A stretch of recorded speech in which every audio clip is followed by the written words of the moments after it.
Yeah. Are you rolling?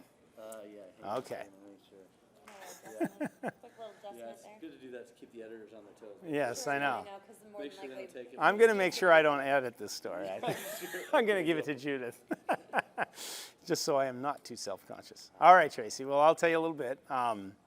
I was there on opening night, which was November of 1974. I actually skated at the first session ever at Skate King. I have real specific memories from that night. There was not a lot of people there. It was kind of quiet because this rink, the roller skating people in the area knew it was coming, but you know, it was right around the holiday, and so there were, you know, it took a little bit of time for people to really find the place. But yeah, that night, kind of a quiet night, but there was a few of us showed up, and what I really remember was, compared to other rinks, it just seemed so much brighter, so many more colors, because the rinks at that time were much more old-fashioned. They played organ music. They just kind of had a darkness to them, and Skate King just seemed like just an amazing change for roller rinks.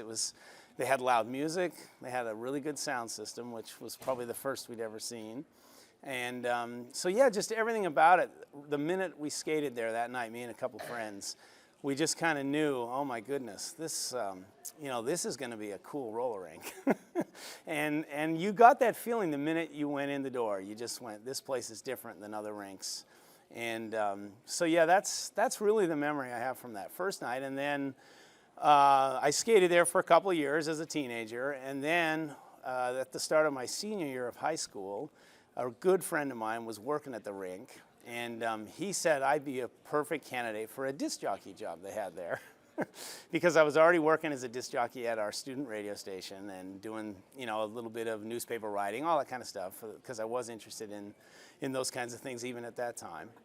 And so, yeah, so I applied for the job. That was in 1976, and I got the job, and I worked as a disc jockey for 3 years, and worked a lot of different shifts, but I was like considered one of the top guys, so I got to work on Friday nights, I think it was, every Friday.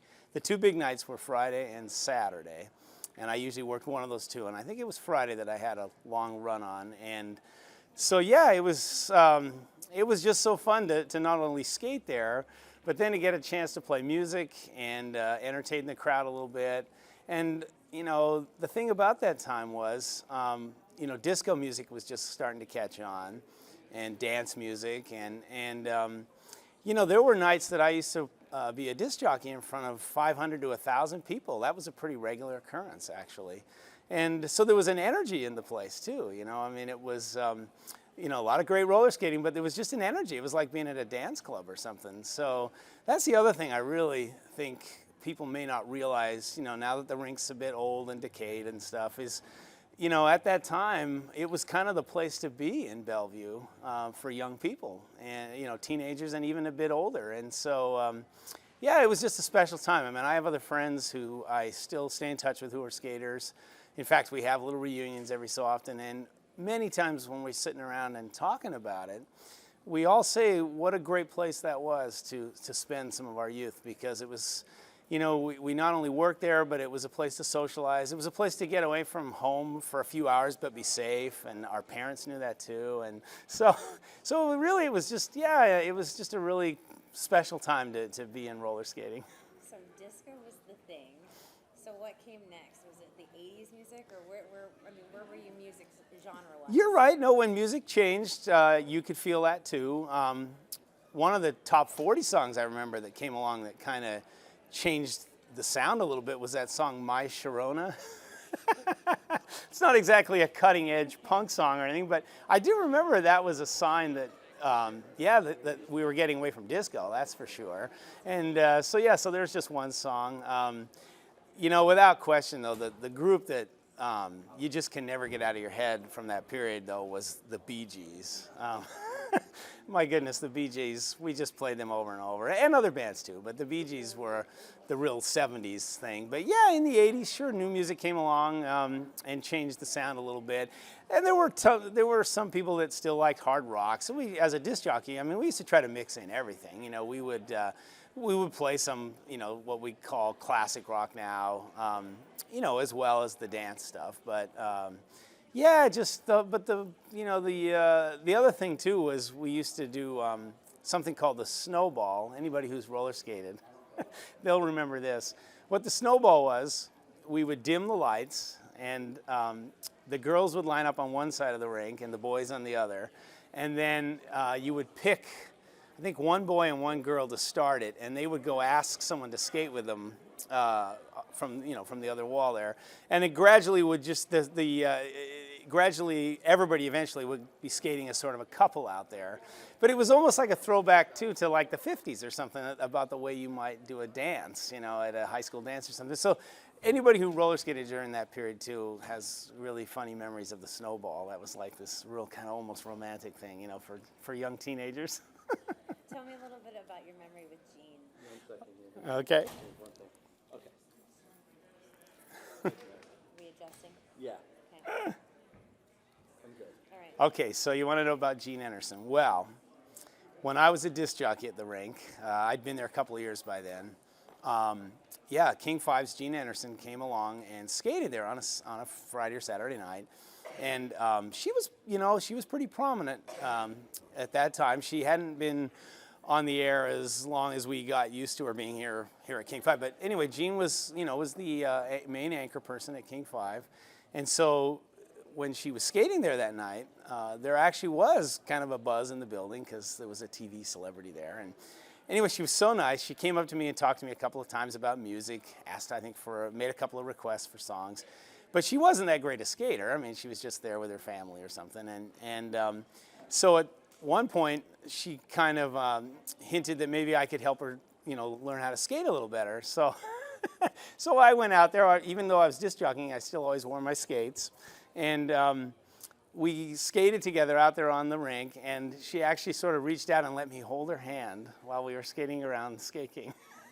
And so, yeah, it was for a young guy, about 19, 20 years old, it was kind of a neat little moment. And I didn't ever tell her about it until just a few years ago, a couple of years before she retired here at King. I brought the story up again, and she laughed and, just, had a different memory of it than me, obviously, but still, we really had a good laugh over it. So, that was part of what happened back then, too. Tell me about your skates. How old are they? Well, the skates are, they're pretty, it's pretty amazing, actually. The rink opened almost 41 years ago. It was November of '74.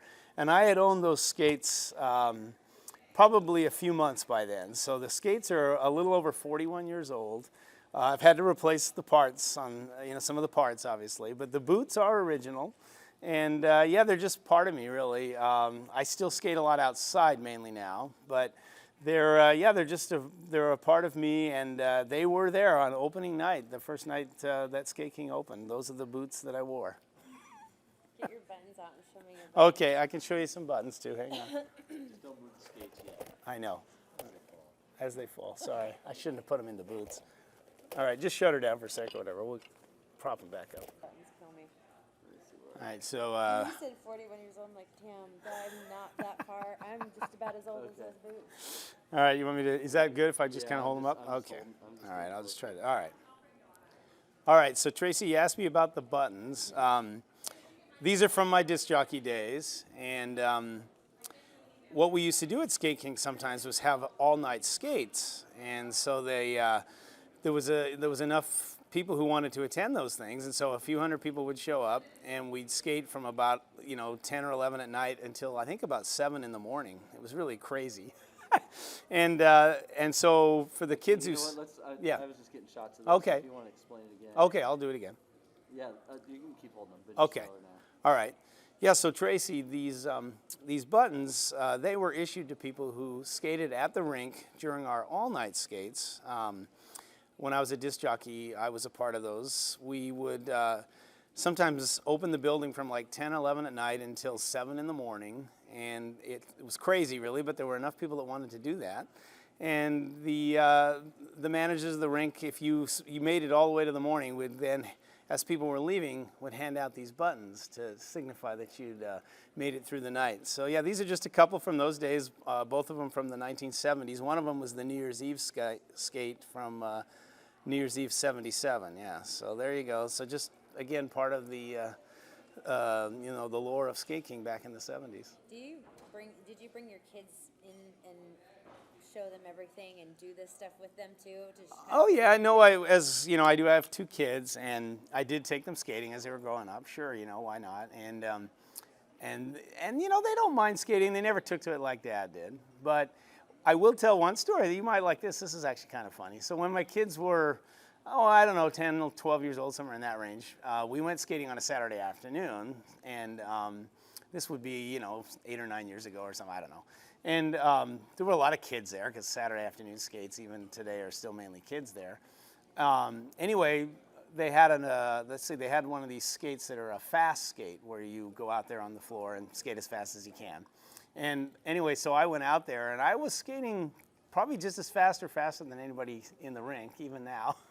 And a lot of the kids leaned over the side, over the railing that they have there, and were like giving me high fives as I skated by.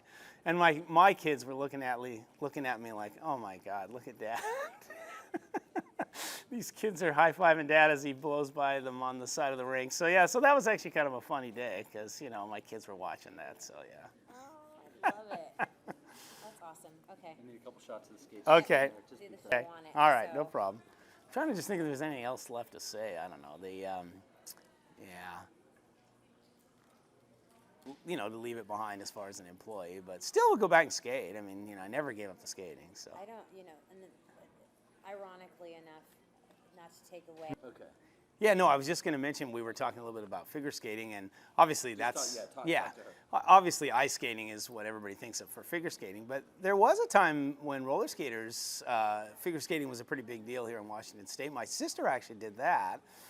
She was a figure skater in the roller rink system, and she was very good at it. They had state championships, and so even other members of my family were kind of connected to roller skating too. And I played roller hockey, which again, you know, was pretty unknown compared to ice, but still we had a whole statewide league, and we played in those older rinks that I spoke about earlier. And yeah, there was just a whole, you know, just a whole world there that was going on too. And I kept playing roller hockey, even though I worked at Skate King in this kind of, you know, more disco, dazzling kind of rink. I still did skate for quite a few more years at the older established rinks as a roller hockey player too. So that was part of what I was doing at that time too, as well as the whole Skate King thing, which was, you know, again, the really cool place to be though, again, on like a Saturday night or something. I love it. Awesome. All right, Okay, some shots. we're gonna have you know, a couple of send-off nights that I'm going to go to. I have a picture. We had a 40th reunion night back in November, so like 7 months ago or something. Okay. And I've got a picture, a great panorama picture of it. Yeah, so even if you just want to show that. In fact, the guy who runs that is a guy named Greg Rash. He lives over in Squim, but he comes over here. He's a super nice guy too, and so yeah, some morning or something, yeah, he might do it. But he runs that reunion page, and that's how we all stay in touch with each other. Yeah. Pretty fascinating. Yeah, and so we've had about at least every 5 years. Yeah, it's the Skate King reunion, I think it's called, and Bellevue Skate King reunion. You'll see, if you find it, you'll see a couple weeks ago, one of the guys posted a whole bunch of really cool black and white photos from a Halloween session we had once, and everybody's in costume. And, yeah, so there's some funny stuff even on there. I would imagine some inappropriate costumes. I was gonna say, yeah.